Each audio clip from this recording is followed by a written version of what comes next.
But Yeah. you were watching pre-women in UFC. Correct. And you say, this is for me. Yeah. I saw Gina Carano specifically. I felt like I could just relate to her. We kind of looked alike. She had darker hair.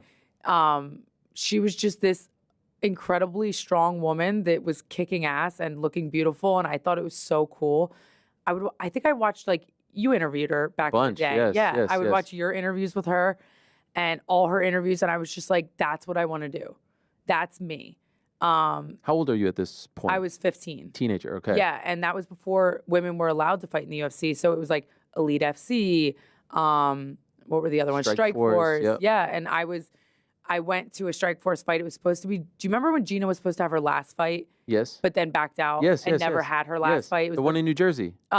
No, it was in Dallas. Dallas, you're right. Dallas. You're 100% right. Yes. Yeah. You went to that? So I went to that. June of 2011, yes. I believe. Yes. So I graduated high school June of 2011. Yep. I packed up my car, shipped it to Florida, and me and my mom flew to Dallas, Texas to watch Gina fight. And then it got canceled. Daniel Cormier was on that card. Yes. Yes. Josh Barnett, Brett Rogers. Yep. It was a great card. Yes, yes. But I was so excited to see Gina in person, and then it didn't happen.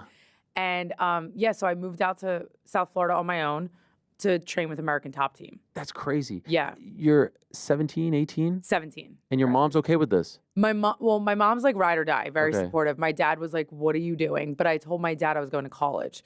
So I went to a community college. Oh, you didn't tell him about the ATT part? No. Really? No. Okay. He knew I was training MMA down in Jersey. And then if I would have told him I wanted to move to Florida to train MMA, he would have been like, no way. Like, you know, my daughter's getting punched in the face for a living. Like, it's not happening.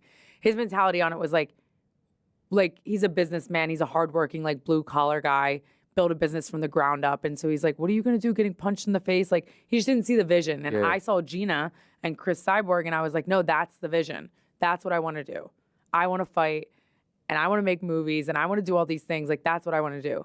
And so I did, and I dropped out of college like 2 weeks in.